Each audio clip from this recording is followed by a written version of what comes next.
Banana. Banana.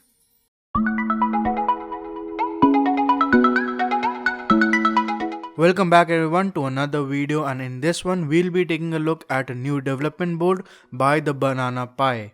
Now it's called the Banana Pi M64, and on sheet it's pretty much exactly the same as a Raspberry Pi 3.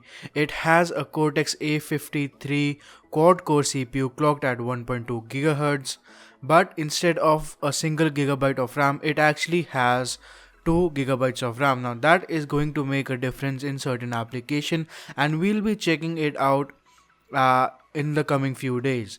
So let's take it out of the box, and the first thing you'll notice is that it comes in a very simple packaging like a Raspberry Pi. It's packed in a thin cardboard shell, and it has a anti-static bag over it. Now the first thing I noticed as soon as I held it, that it was really thin. The PCB of the Banana Pi is actually very thin. Now it's a good thing or a bad thing, I'm not sure, neither am I very concerned, because it looks strong, but it's just there, it's thin.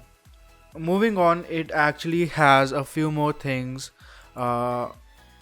So it has an onboard IR receiver, a mic, the same 40-pin GPIO header, Wi-Fi and Bluetooth, a couple of buttons for power and reset, a barrel type power jack, and of course the all-winner 64-bit ARM quad-core CPU. Now it also has an 8GB eMMC flash on board. Coming to the flash, I decided to boot it up to see how it looks, and it turns out that they don't provide a pre-installed operating system. Now most of the manufacturers who supply boards like these do tend to have a version of some sort of operating system which is mostly Android running on these type of development boards, but for some reason this had nothing on it, and first I thought it might be broken, but actually it was just empty. So I sat down to find a way to install Android on its eMMC storage, and it turns out it is actually very lengthy and painful process to do it using an external computer.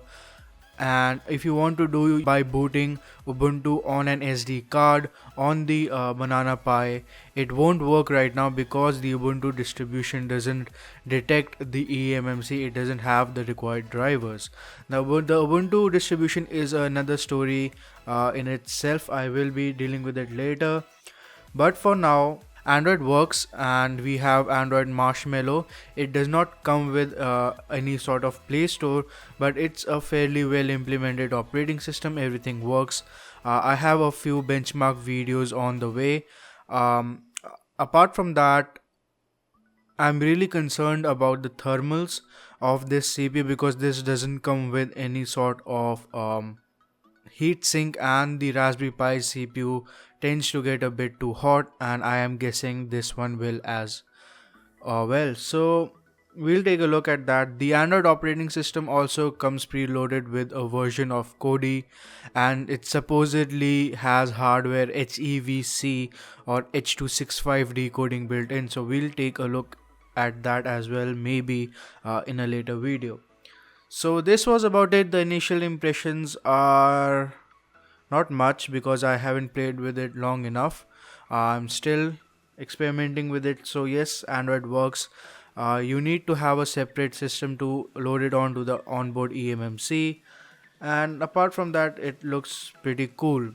So thank you so much for watching this short video on unboxing and taking a quick look at the Banana Pi M64. Please subscribe, and I will be posting a lot more videos on this particular board in the coming days. So if you want to watch them, please subscribe and you will be notified.